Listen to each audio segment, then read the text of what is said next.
Bonjour frères et sœurs, je suis vraiment extrêmement content d'être avec vous autres. Avant de prier comme à l'habitude, il y a quelque chose qui vient de venir à cœur. Je n'étais pas supposé le partager, donc je m'excuse si ça prend un peu plus de temps à cause de ça. Je vais essayer que non. Tu sais, on est dans la doctrine de l'Église.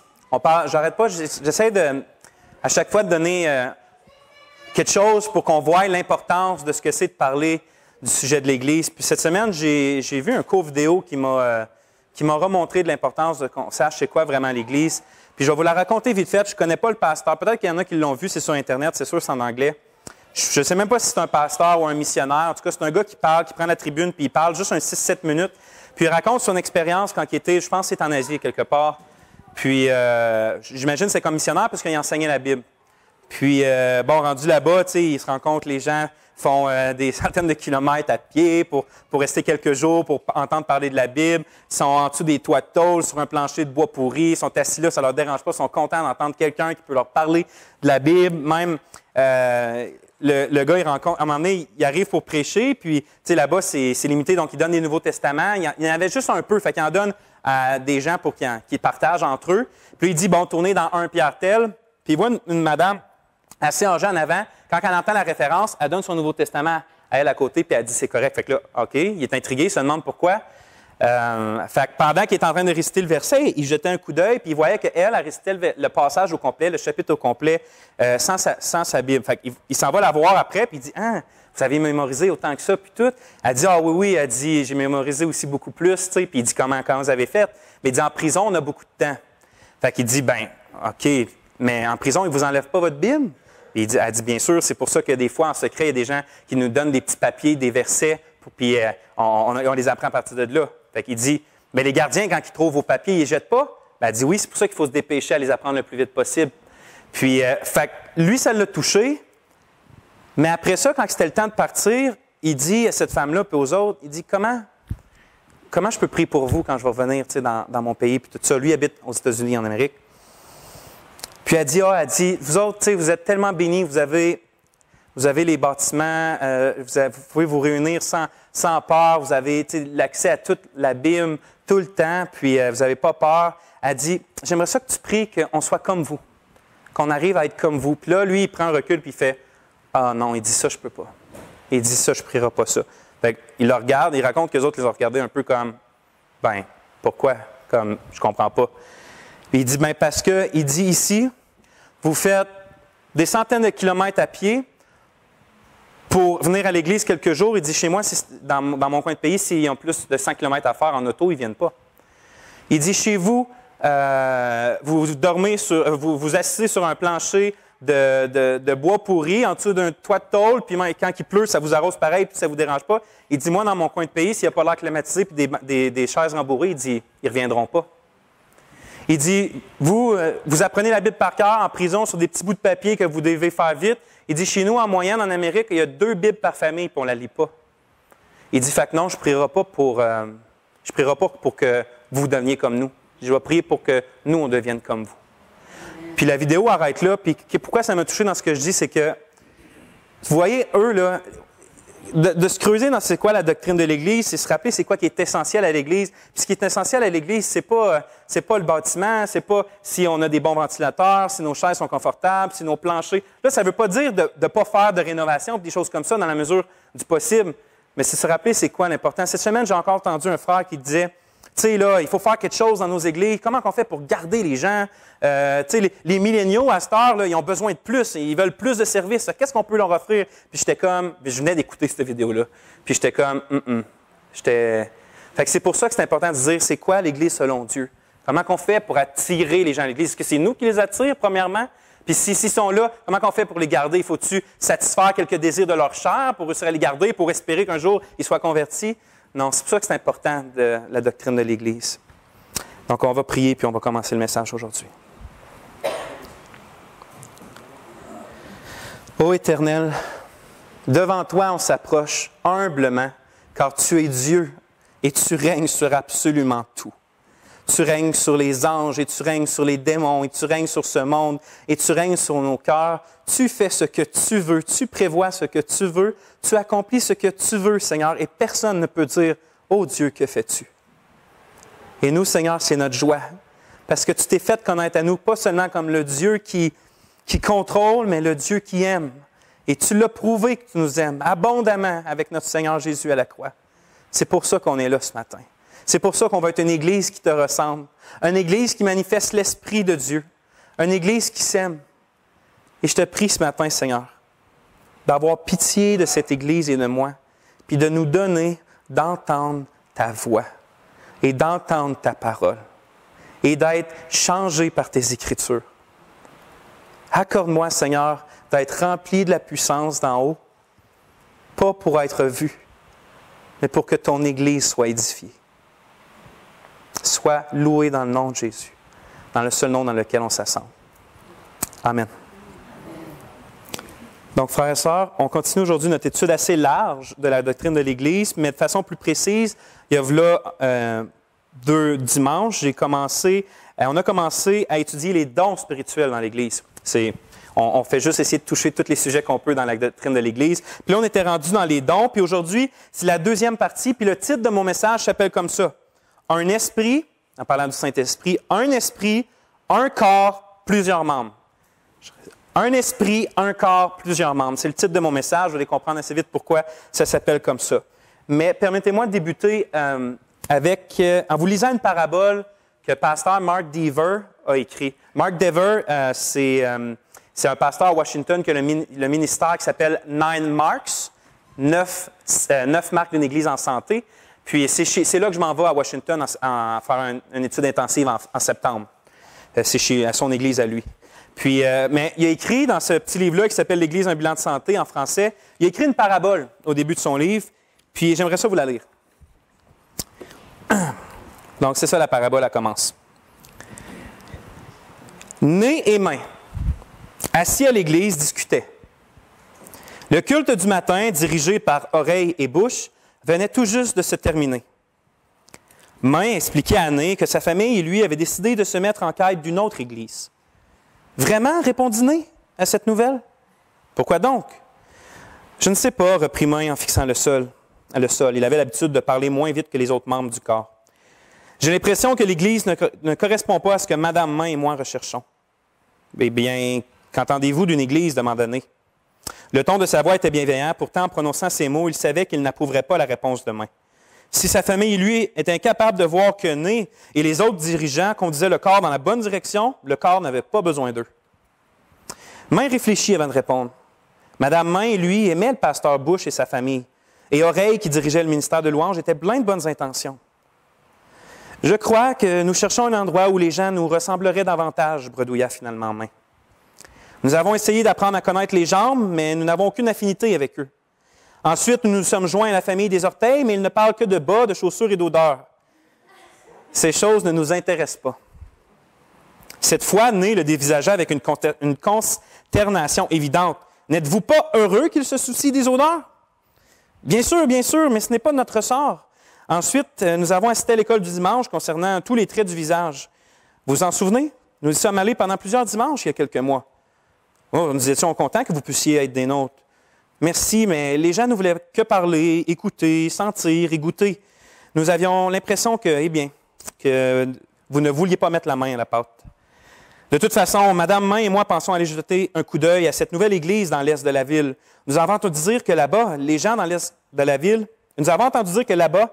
gens aiment beaucoup frapper des mains et les lever vers le ciel, ce qui correspond mieux à ce dont nous avons besoin pour l'instant.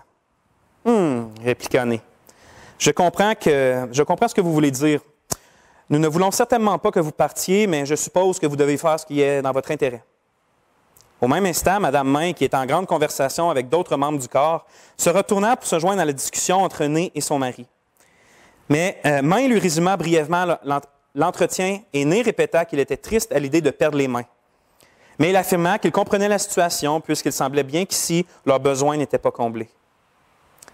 Madame Main approuva en hochant la tête. Elle voulait rester polie, mais à vrai dire, partir ne l'attristait pas. Les critiques à peine voilées que son mari avait formulées envers l'Église au cours des années avaient suffi pour que son propre cœur commence à les faire siennes. Il n'avait jamais été agressif, bien entendu, en parlant du corps. En fait, d'habitude, il s'excusait d'être aussi négatif, comme il le disait. Cependant, les petits blâmes qu'il laissait échapper ici et là avaient eu leur effet. Des petits groupes étaient un peu fermés, sélectifs. La musique était un peu démodée. Les activités un peu ridicules. L'enseignement pas tout à fait à leur goût. En fin de compte, il leur était difficile de pointer le problème du doigt, mais ils avaient finalement décidé que cette Église n'était pas pour eux. Du reste, Mme Main savait que leur fille Rosie ne se sentait pas à l'aise parmi le groupe de jeunes. Tous les autres étaient tellement différents d'elle qu'elle avait l'impression d'avoir les mains liées. Mme Main voulut ensuite préciser que malgré tout, elle appréciait beaucoup Ney et les dirigeants, mais la conversation durait depuis déjà trop longtemps pour Ney. En outre, ils avaient envie d'éternuer à cause du parfum. Mais là, ça commence à être niaiseux, mais en outre, il avait envie d'éternuer à cause du parfum de Mme Main. Il la remercia pour ses encouragements, leur répéta qu'il était désolé d'apprendre leur départ, puis il tourna les talons et les quitta. Qui avait besoin des mains? Selon toute vraisemblance, eux n'avaient pas besoin de lui. Peut-être que cette parabole-là peut sembler un peu absurde, puis oui, elle l'est, parce qu'elle a un ton humoristique. Mais pour de vrai, quand je m'arrête, elle m'attriste extrêmement profondément. Pourquoi? C'est parce qu'elle reflète assez bien, et assez justement, qu'une attitude qui est vraiment répandue dans les églises, puis du coup, elle dévoile par son côté absurde notre grande folie souvent en tant qu'église locale. « Ah, les gens ne sont pas assez comme moi dans cette église-là. Ils ne pensent pas comme je pense, ils ne chantent pas comme je chante ou j'aimerais chanter, ils ne parlent pas de ce que je voudrais entendre parler, et donc je vais aller voir l'autre église où les gens me ressemblent le plus, me ressemblent davantage. » C'est un peu ça l'histoire. Puis en plus, dans l'histoire, on voit que finalement, les dirigeants ne semblent pas trop s'en faire avec ça. Tu sais, comme, ben, c'est correct pour toi ailleurs, et nous, si tu n'aimes pas ici, on n'a pas besoin de toi. OK, œil n'a pas besoin de main. C'est ça que l'histoire essaie de montrer. Œil n'a pas besoin de main. Puis main a besoin de juste des mains? Non. Et donc, le résultat, c'est qu'au lieu de voir des corps, tu sais, les églises locales, ça devrait être ça, on va le voir aujourd'hui, au lieu de voir des corps complets puis bien formés, là, avec tous ses membres, là, un corps qui s'élève pour glorifier Dieu, alors, au lieu de ça, les églises ressemblent plus à un œil géant qui tourne sur lui-même. Puis quand tu regardes telle église, on dirait un gros pied, puis telle église, on dirait une grosse main, puis on voit pas des corps, on voit juste du monde qui, ben c'est juste le fun d'être pareil, puis de penser pareil, puis d'avoir les mêmes dons, puis de chercher, tu sais, comme... C'est-tu vraiment ça que l'Église est appelée à faire, à rechercher, à être? Puis on va voir qu'aujourd'hui, qu'absolument que non. L'Église, elle ne doit pas être comme ça. Donc aujourd'hui, on va continuer de méditer et d'étudier la réponse que Paul a écrite aux Corinthiens concernant les manifestations spirituelles puis certains problèmes que l'Église de Corinthe vivait qui vont ressembler à ce qu'on vient de voir dans la petite parabole. C'est pour ça que je l'ai lu. Donc, je vous fais tourner dans 1 Corinthiens. 1 Corinthiens 12, c'est là qu'on a commencé la dernière fois. Je vous rappelle que je ne la lis pas dans la nouvelle édition Genève, mais dans l'édition Bonne Semence, qui est probablement différente de la vôtre. C'est pour ça que ça peut sonner un peu différent. 1 Corinthiens 12.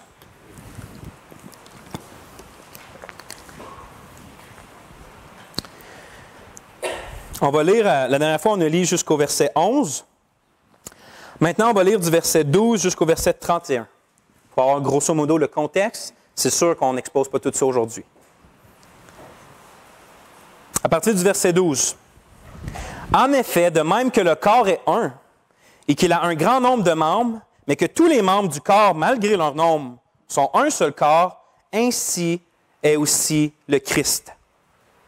Car aussi nous avons été baptisés d'un seul esprit pour être un seul corps, soit juif, soit grec, soit esclave, soit homme libre, et nous avons tous été abreuvés d'un seul esprit. Et en effet, le corps n'est pas formé d'un seul membre, mais d'un grand nombre. Si le pied disait, parce que je ne suis pas une main, je ne fais pas partie du corps, est-ce qu'à cause de cela, il ne fait pas partie du corps? Et si l'oreille disait, parce que je ne suis pas un œil, je ne fais pas partie du corps, est-ce qu'à cause de cela, elle ne fait pas partie du corps? Si le corps tout entier était œil, où serait l'ouïe? Et si tout était ouïe, où serait l'odorat? Mais de fait, Dieu a placé les membres, chacun d'eux, dans le corps comme il l'a voulu. Or, si tous étaient un seul membre, où serait le corps? En réalité, les membres sont nombreux, mais le corps est un.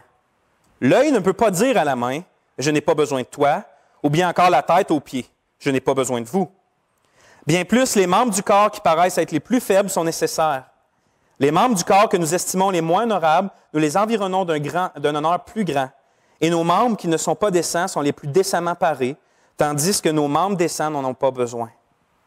Mais Dieu a composé le corps en donnant un plus grand honneur à ce qui en manquait, afin qu'il n'y ait point de division dans le corps, mais que les membres aient un soin égal les uns des autres. Et si un membre souffre, tous les membres souffrent avec lui. Et si un membre est glorifié, tous les membres se réjouissent avec lui. Or, vous êtes le corps de Christ et ses membres, chacun en particulier. Et Dieu les a placés dans l'assemblée en premier lieu des apôtres, en deuxième lieu des prophètes, en troisième lieu des docteurs, ensuite des miracles, ensuite des dons de grâce, de guérison, des aptitudes à aider ou à guider, diverses sortes de langues. Tous sont-ils apôtres? Tous sont-ils prophètes? Tous sont-ils docteurs? Tous font-ils des miracles? Tous ont-ils des dons de grâce, de guérison? Tous parlent-ils en langue? Tous interprètent-ils?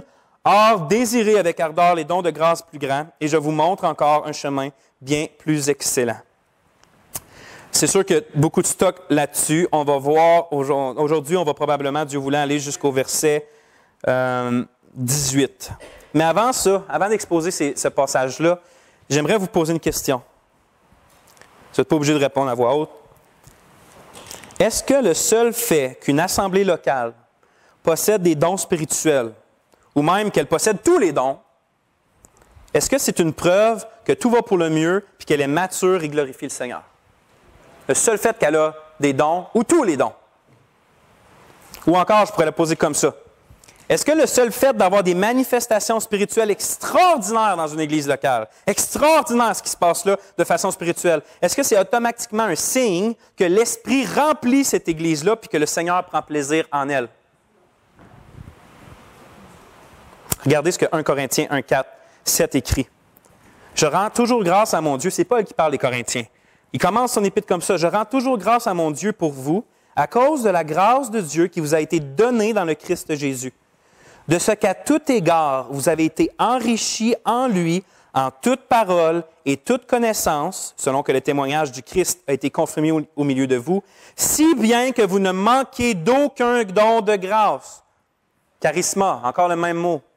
Si bien que vous ne manquez d'aucun don de grâce pendant que vous attendez la révélation de notre Seigneur Jésus-Christ. Donc, l'Église de Corinthe, il manquait rien en termes de dons de grâce, en termes de ministère et de dons et de manifestations spirituelles. Il ne manquait rien. Pourtant, cette Église-là était pleine de divisions charnelles, si vous la lisez. « Ah, moi, je suis de Paul. Ah, moi, je suis d'Apollos.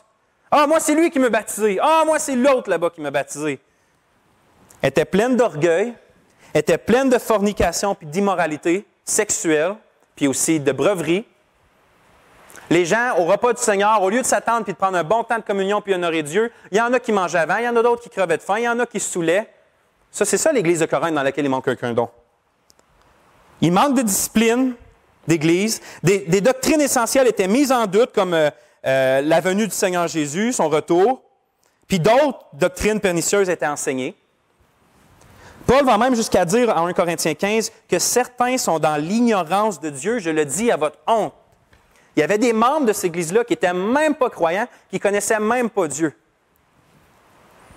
Les manifestations spirituelles ne sont donc pas synonymes d'authenticité et de maturité spirituelle. Et les manifestations ou dons spirituels ne sont pas non plus synonymes d'être remplis de l'Esprit Saint. Tu veux vraiment savoir si toi, tu es rempli aujourd'hui ou si ton Église est remplie de l'Esprit Saint? Tu veux savoir c'est quoi le signe que l'Esprit Saint vraiment remplit tout le monde, puis même l'Église au complet, ou ta vie personnelle ou ta famille? Paul va dire en Galates 5, 22, 23, « Mais le fruit de l'Esprit est l'amour, la joie, la patience, la bienveillance, la bonté, la fidélité, la douceur, la maîtrise de soi. » Regardez le mot que Paul utilise. Il parle du fruit de l'Esprit, ce qui veut dire que Paul, ce qu'il va nommer à la suite de ça, c'est ce que l'Esprit lui-même produit, les fruits, quand il est enraciné dans quelqu'un. C'est un arbre. Quand l'Esprit te remplit et bien enraciné, ce qu'il produit, ce que Paul dit, c'est ces choses-là. Puis remarquez bien que Paul n'écrit pas que le fruit de l'Esprit, par exemple, ça aurait été le bon endroit, de dire le fruit de l'Esprit, c'est de parler en langue. Le fruit de l'Esprit, c'est de prophétiser. Le fruit de l'Esprit, c'est de faire pousser des jambes, de tomber par terre, de devenir en transe, de crier fort, de chanter fort, etc. Il ne dit pas que c'est ça le fruit de l'Esprit. Ça aurait été l'occasion de le faire.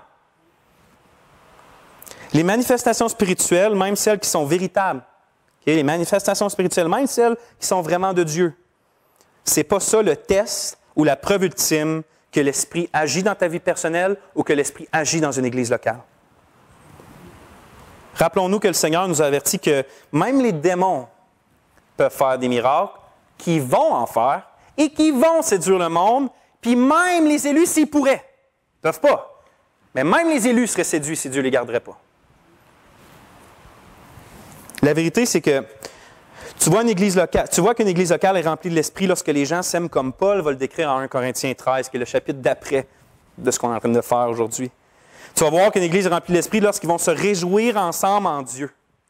Lorsqu'ils vont se servir les uns les autres avec bonté. Lorsqu'ils vont endurer ensemble les souffrances avec patience. Lorsqu'ils vont demeurer fidèles les uns aux autres, mais aussi à Dieu ensemble. Puis qu'ils vont être doux, puis maîtres d'eux-mêmes, etc. C'est avec les fruits de l'Esprit que tu vas voir qu'une église est remplie de l'Esprit. Fait que quand tu pars du dimanche matin, par exemple, ou du mercredi soir, ou quand tu as vu des chrétiens, c'est pas... Puis là, tu dis, hey, l'Esprit était là, c'est incroyable. Je veux dire, il s'est passé ça là, puis le monde, bang, c'est pas... Non, c'est pas un vrai... Ça peut être. Il y a déjà eu des réveils spirituels où que les gens avaient des réactions émotionnellement très fortes à cause que l'Esprit les convainquait de leur péché ou de la grâce de Dieu.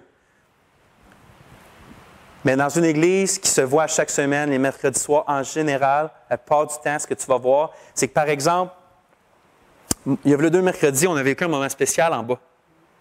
C'est incroyable, parce qu'il n'y a pas eu de murs qui ont shaké, il n'y a pas eu des lumières qui ont flippé, il n'y a pas eu de ces choses-là. Mais tu sentais dans les prières une unité incroyable, spirituelle, où que les gens priaient un après les autres, par amour, par douceur, avec foi, avec maîtrise. Je suis quitté ce mercredi-là, puis je parlais avec Samuel Laflèche, puis j'ai dit, Dieu était vraiment là, l'Esprit était vraiment présent. Pourquoi? À cause qu'il y a une chaise qui a tourné, puis quelqu'un, il y a eu une autre voix. Non. Parce qu'il y avait l'amour, la joie, la paix, la douceur, la maîtrise. L'Esprit était vraiment là. L'Église de Corinthe avait oublié ces choses-là, puis c'était donc tombé dans de graves erreurs. Puis comme on l'a vu la dernière fois, il y avait cette pensée-là, on l'a vu ça, qu'un don spectaculaire, là, foule-voyante, dans le contexte de parler en langue, eux autres, ils croyaient que c'était le signe que quelqu'un était vraiment spirituel, que c'était le signe que, sans aucun doute, quand tu fais ça, c'est que l'Esprit est d'une manière spéciale sur toi. Donc, en quelque sorte, tu es comme un peu plus supérieur et un peu plus important que les autres. Parce que, wow, quand toi, tu parles en langue, c'est que l'Esprit est vraiment sur toi. Mais on a vu que ce n'est pas ça. C'est pour ça que Paul commence sa discussion sur les dons spirituels en littéralement détruisant cette très mauvaise conception de la spiritualité chrétienne.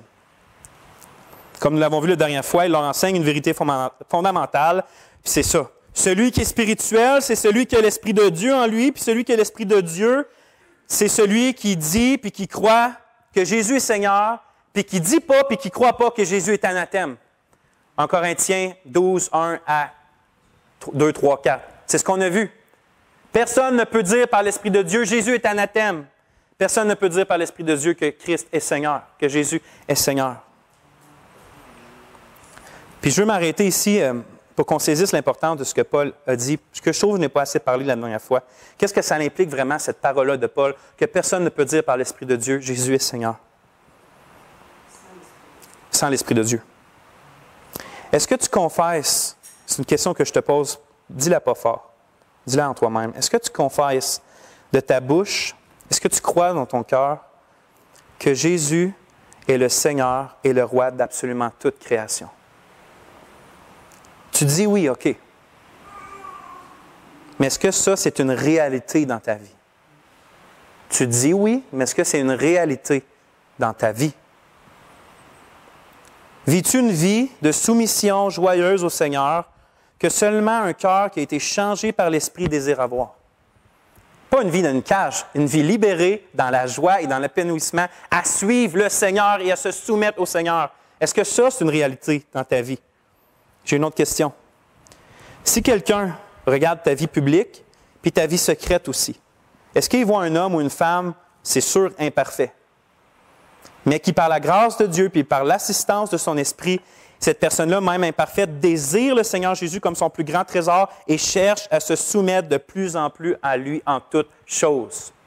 Est-ce que ça, on pourrait dire ça, si on aurait le vidéotape ou une clé USB de ta vie privée. Encore une fois, ce n'est pas une question d'être parfait. Puis si ça, ce n'est pas une réalité dans ta vie, je t'en prie, écoute bien ce que je vais dire, OK? Parce que c'est plus que crucial. Si ce n'est pas une réalité dans ta vie, que Jésus soit réellement, là, pas une confession seulement, une confession puis une réalité que Jésus est ton Seigneur. Peu importe ce que tu as vécu comme expérience spirituelle extraordinaire, peu importe si tu as parlé en langue, dans une langue angélique, peu importe si tu as eu des visions, si tu as eu des songes, si ce n'est pas une réalité grandissante que Jésus est Seigneur de ta vie, ce que le texte qu'on a vu, c'est que la réponse est « Tu n'as pas l'Esprit de Dieu ». Si ce n'est pas une réalité que Jésus est ton Seigneur, une vie de tous les jours, avec ses chutes, mais avec aussi quand l'Esprit relève une personne, tu n'as pas l'Esprit de Dieu. Donc, selon Romains, puis selon Paul, tu n'appartiens pas à Christ. Donc, tes péchés n'ont pas été pardonnés. Donc, quand tu vas mourir, tu vas subir la colère éternelle de Dieu pour les péchés que tu as faits et la colère de Dieu que tu mérites. Tous ceux qui ont l'Esprit de Dieu, là, ils aiment Christ, bien imparfaitement, mais ils aiment Christ et cherchent à se soumettre à Christ. C'est pour ça que Paul va terminer sa lettre aux Corinthiens en disant ces paroles-là. Si quelqu'un n'aime pas le Seigneur Jésus-Christ, qu'il soit anathème, c'est-à-dire qu'il soit maudit de Dieu. S'il n'aime pas le Seigneur Jésus-Christ, pas juste le Sauveur, parce que c'est le Seigneur qui est venu sauver. Jésus-Christ, là, c'est la personne la plus merveilleuse, la plus excellente, la plus satisfaisante qui existe et qui ne va jamais exister. C'est lui le Dieu 3 fois saint, c'est lui le Créateur, c'est lui le Seigneur du monde, c'est lui le Sauveur des pécheurs, de ceux qui se confient en lui. Donc, si l'Esprit Saint te fait réaliser en ce moment même qu'en réalité, dans ta vie personnelle, tu n'aimes pas Jésus et que tu n'aimes pas, que tu ne veux pas vraiment ou tu ne te soumets pas vraiment à sa seigneurie, le fait qu'il est Seigneur, ses lois, ses commandements, sa réalité à lui, si l'Esprit te convainc de ça, de la gravité et l'horreur de ton péché, sache donc que Jésus est venu et qu'il est mort sur la croix pour des pécheurs de la même trempe que toi et de la même trempe que moi. Sache que sur cette croix-là infâme, il y a 2000 ans, c'est la colère de Dieu contre les péchés de son peuple qui est tombée sur le Seigneur Jésus-Christ, sur son Fils bien-aimé. Sache aussi que Jésus-Christ est ressuscité d'entre les morts le 3e jour pour le pardon des péchés, pour la vie éternelle, pour la communion avec Dieu, que tout ça, ça te soit disponible en ce moment même. Sache que sa promesse est que si tu viens à lui maintenant, puis que tu confesses tes péchés, puis que tu confesses ton infini besoin de lui, qui va venir, sa promesse, c'est qu'il va venir à ton secours. Il ne va pas attendre une seconde. Il va pardonner toutes tes fautes pour toujours. Il va prendre ta main, puis il va t'emmener dans sa joie, puis dans sa paix, puis il va te faire une place pour l'éternité dans son royaume.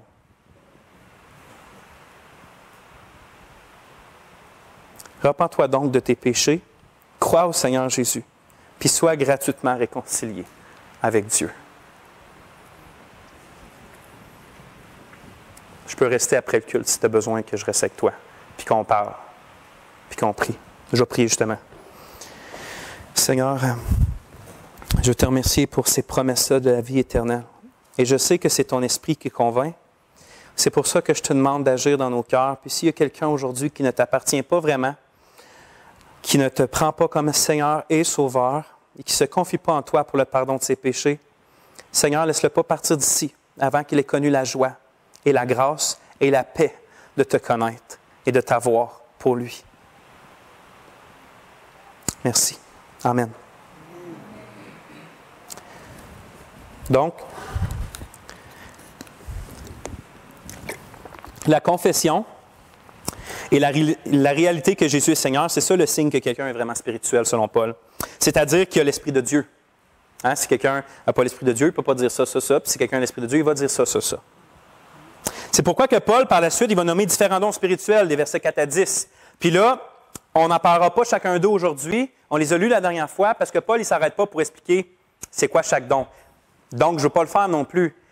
Ça prendrait deux sermons. Je vais le faire Après, on va parler des dons spécifiques, que ce soit le don de miracle, le don de parler en langue, c'est quoi tout ça, c'est quoi le don de prophétiser. On va voir ce que la Bible dit là-dessus. Mais avant, je veux vraiment qu'on comprenne le flow ou le suivi de 1 Corinthiens 12 pour qu'on comprenne bien. Donc, je ne m'arrêterai pas sur chaque don aujourd'hui. Mais Paul va nommer différents dons spirituels, une liste comme ça, des versets 4 à 10. Puis il va conclure comme ça. Mais le seul et même esprit, au verset 11, mais le seul et même esprit opère tout cela, distribuant à chacun en particulier comme il lui plaît.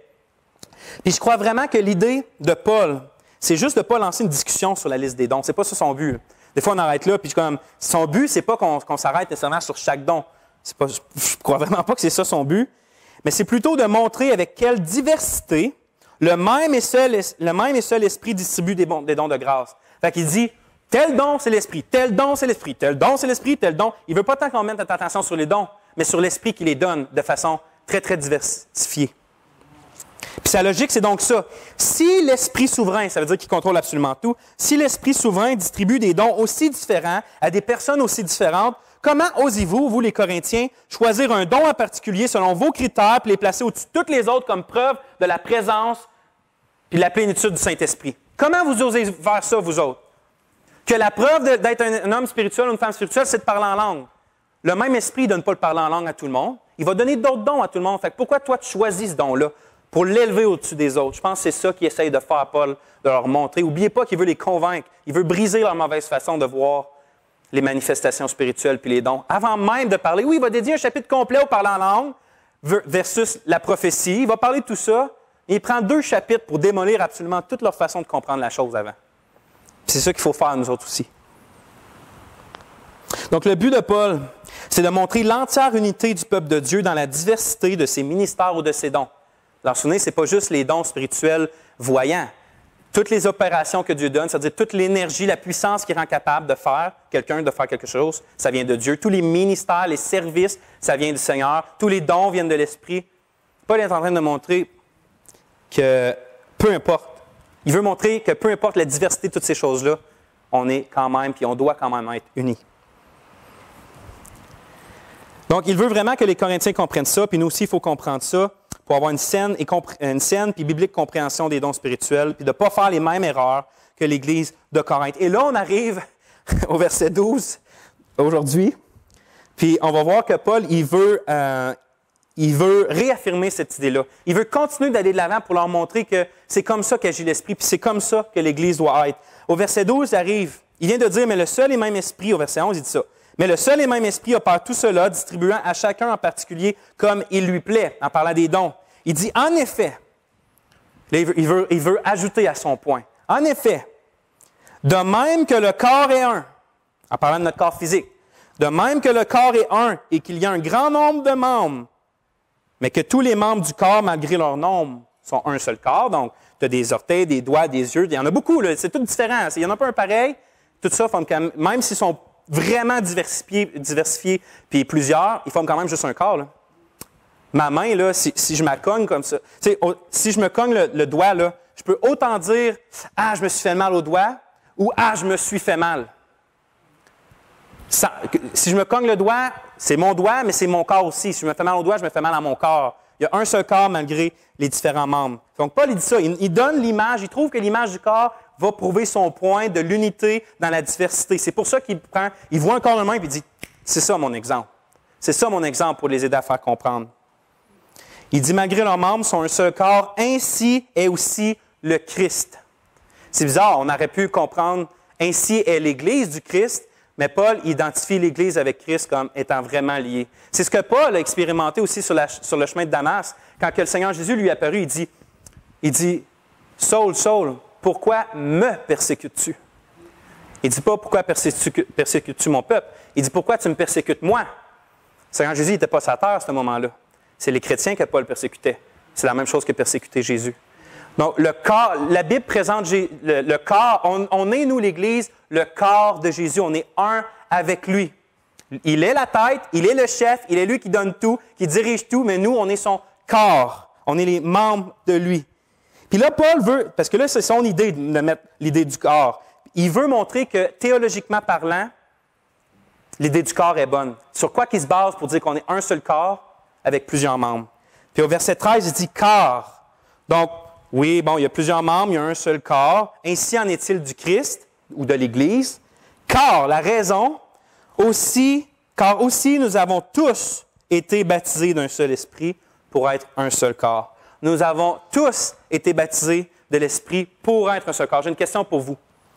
Selon ce verset-là, dans le contexte, est-ce qu'il y a des chrétiens qui ne sont pas baptisés de l'Esprit? Nous avons tous été baptisés d'un seul esprit. Est-ce qu'il y a des chrétiens qui ne sont pas baptisés de l'Esprit? Non, il n'y en a pas. Nous avons tous, tu veux savoir si tu es dans le tous là? Alors, remonte au verset 3. Est-ce que tu as l'Esprit de Dieu qui confesse que Jésus est Seigneur et que c'est une réalité dans sa vie? Oui, tu fais partie du « Nous avons tous été baptisés d'un seul esprit ». Puis Paul, il est en train de montrer que c'est ce baptême-là du Saint-Esprit, dans l'idée de Paul, qui fait qu'on fait partie du corps du Christ, qui nous unit à Christ. En d'autres mots, qui nous convertit. Pour Paul, le baptême de l'Esprit, c'est l'expérience de la conversion. Quand l'Esprit vient, nous convainc de péché, change notre cœur, nous donne un cœur de chair, puis nous adopte dans la famille de Dieu et nous intègre à Christ, au peuple de Dieu, à la famille de Dieu.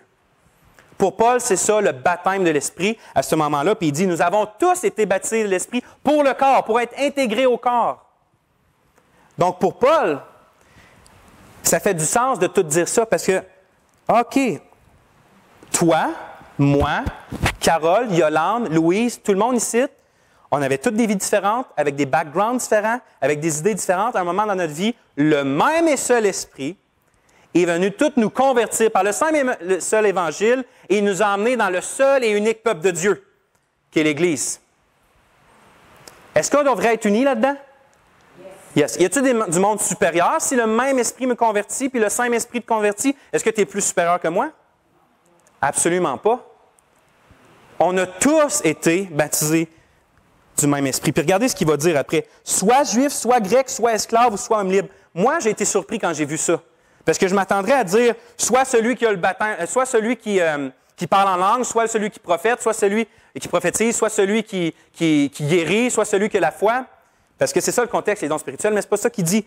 Puis mon idée, je pense, que ce qu'il est en train de montrer, c'est que quand l'Esprit vient sauver puis intégrer au Christ, ça l'annule complètement juif, païen, femme, homme, dans le sens qu'il n'y a pas un qui a plus de valeur que l'autre, puis esclave libre. Il prend les choses qu'à cette époque-là, il y avait une séparation drastique entre les deux. Païen ne parlait pas aux Grecs, Juif ne parlait pas aux Grecs, Grecs n'aimaient pas les Juifs. Les esclaves, c'était super mal traité par les hommes libres, puis ils méprisaient les hommes libres, puis les hommes libres méprisaient les esclaves. Il dit, ces groupes-là qui s'haïssaient, puis qui avaient un mur d'initié entre eux, quand l'Esprit vient, il les unit en un seul corps. Il dit, combien donc plus avec les dons spirituels que vous recevez par après? Si l'Esprit de Dieu unit des personnes qui sont aussi différentes, par leur statut social ou par leur ethnicité. Il dit combien plus avec les dons que l'Esprit vous donne gracieusement par après. Est-ce que ça devrait créer des différences de valeur et de supériorité dans le peuple de Dieu? Absolument pas. C'est pour ça que je pense que Paul il parle de ces groupes-là. Puis ensuite de ça, il dit « Et nous avons tous été abreuvés d'un seul esprit. » Pour être sincère avec vous, je ne suis pas pleinement convaincu de ce qu'il veut dire là.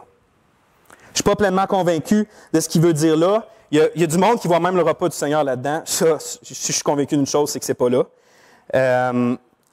Est-ce que Paul est en train de parler de quand Jésus, en 7, il dit que ceux qui ont soif, qui viennent à moi, puis des fleuves d'eau vive vont couler en vous. Puis Jean commente, puis il dit, il parlait de l'Esprit que les gens qui croyaient en lui allaient recevoir. Est-ce qu'il parle de ça? Peut-être, je ne suis pas convaincu. La seule autre fois dans toute la Bible où que cette phrase-là apparaît, avec les mêmes mots « esprit » et avec le mot « abreuvé », qui est traduit « abreuvé », c'est dans la traduction grecque de l'Ancien Testament, dans Isaïe 29, où que ça dit, Dieu prononce un jugement, puis il dit « Je vais toutes les noyer, ou je vais toutes les immerger, ou je vais toutes les tremper d'assoupissement, ou d'un esprit d'assoupissement, ou je vais toutes les endormir. » C'est un jugement qui dit qu'il va aveugler, puis il dit un esprit d'assoupissement. Donc, par exemple, D.A. Carson va dire que probablement, ce que Paul veut dire, c'est pas tant de créer deux distinctions dans le peuple de Dieu. Il y a ceux qui sont baptisés, puis si tu fais des bons pas, tu vas être abreuvé aussi de l'Esprit. Je pense que c'est pas tout à fait des synonymes, mais ce que Paul veut faire, c'est juste de dire toute l'expérience de l'Esprit Saint. Là.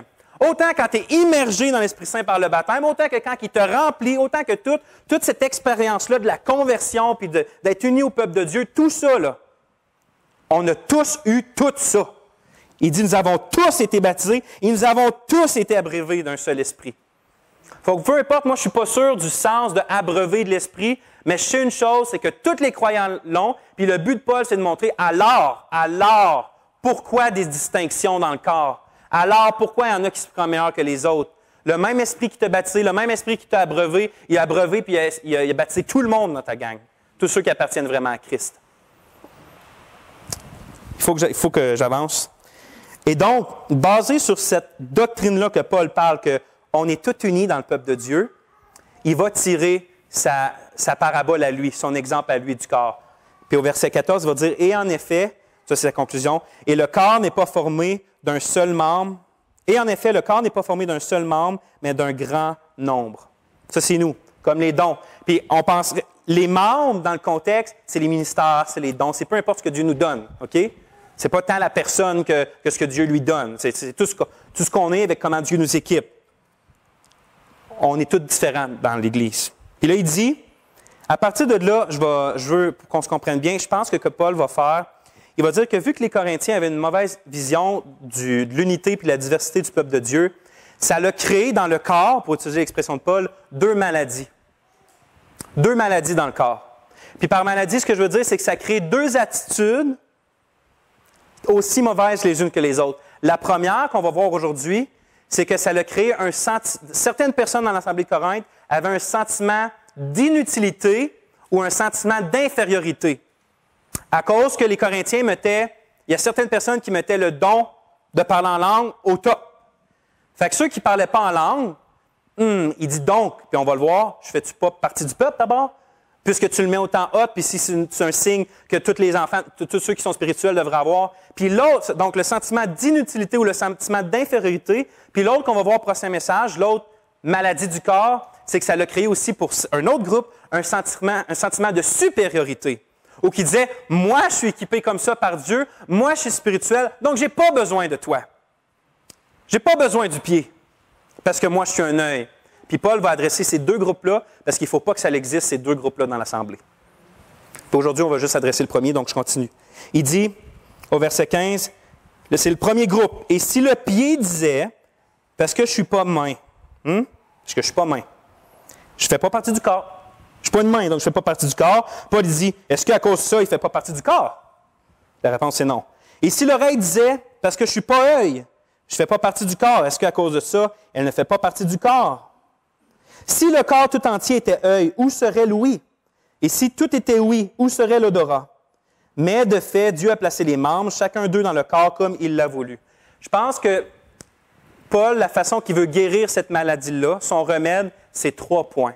3 choses que les personnes dans ce groupe-là qui se sentent inférieures et inutiles doivent se rappeler et doivent croire. Il va donner 3 points.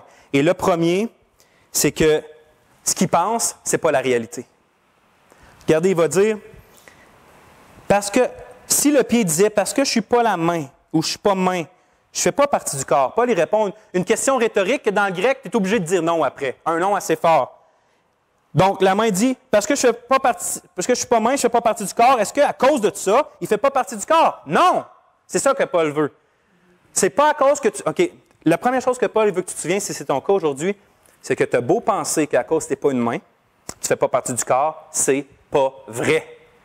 Il vient de le dire, tu as été baptisé du même esprit, tu as été abreuvé du même esprit, la plénitude de la personne de Dieu habite en toi par l'esprit, tu ne fais pas partie du corps juste à cause que tu n'es pas comme l'autre à côté de toi. Donc la première chose que Paul veut dire à cette personne-là, c'est que c'est pas vrai. Arrange ta pensée et tes émotions avec ce qui est la réalité. La réalité, c'est que, oui, la réalité, c'est que tu n'es pas pareil comme l'autre. Mais ça ne fait pas de toi que tu n'es pas dans l'Église à cause de ça. Première chose, que ce n'est pas la réalité. Le deuxième remède que Paul va donner, c'est que la diversité est nécessaire selon les plans de Dieu. Regardez, il va dire son deuxième point, verset 17, « Si le corps tout entier était œil, où serait l'ouïe?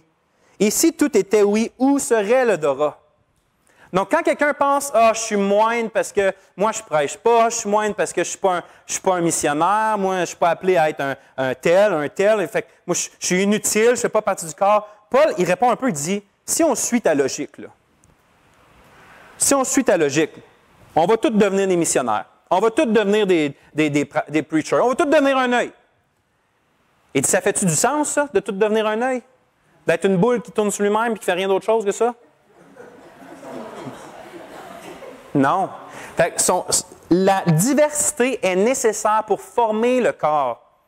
C'est pour ça que Dieu ne donne pas toute la même chose à tout le monde, parce qu'il forme un corps, l'idée où on est tous dépendants les uns des autres, puis que les autres sont tous dépendants de moi, des uns des autres.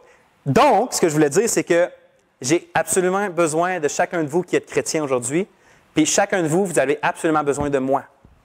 Vous comprenez? On a besoin des uns des autres. On a besoin de diversité.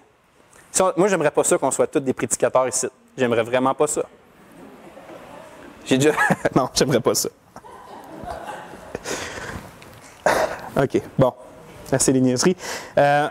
Donc, le deuxième, c'est la diversité est nécessaire. Puis le troisième, qui est le plus important selon moi, puis on va finir presque avec ça, la troisième vérité à se rappeler, c'est que c'est la bonne et sage volonté de Dieu que tu sois différent des autres. C'est comme ça qu'il finit cette partie-là. Il dit, verset 17 à la fin, non, verset 18, « Mais, de fait, Dieu a placé les membres. » Puis regardez l'emphase qu'il dit. Chacun d'eux. Mais de fait, Dieu a placé les membres, chacun d'eux, dans le corps comme il l'a voulu. Comme lui, il l'a voulu. Et la chose que tu dois te rappeler, c'est que tu te sens inutile parce que tu n'es pas comme l'autre. Oui, tout ce qu'on a vu, mais surtout que c'est Dieu qui t'a voulu exactement comme tu l'es, avec les puissances que tu as pour faire le ministère, peu importe le ministère, avec les dons que tu as, avec les capacités que tu as.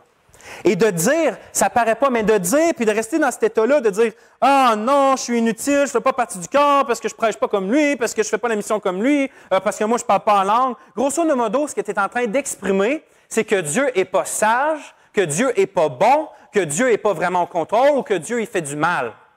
Parce que Dieu ne t'a pas vraiment donné ce qu'il aurait dû te donner. Qu'est-ce que tu es en train de mettre en doute? Tu es en train de mettre le Dieu souverain qui donne qu'est-ce qu'il veut à qui veut.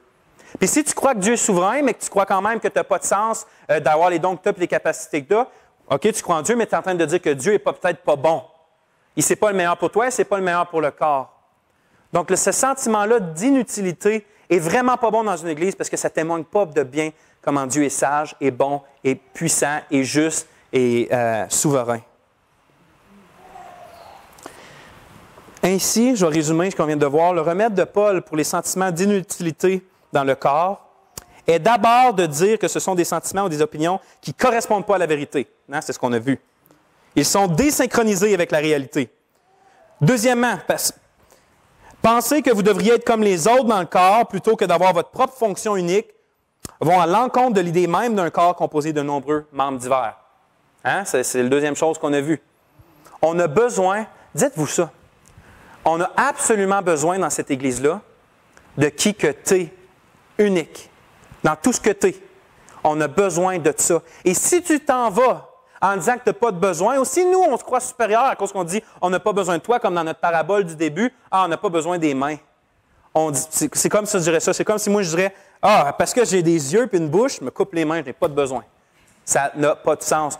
On a besoin de, je ne sais pas comment dire ça, ton uniqueness,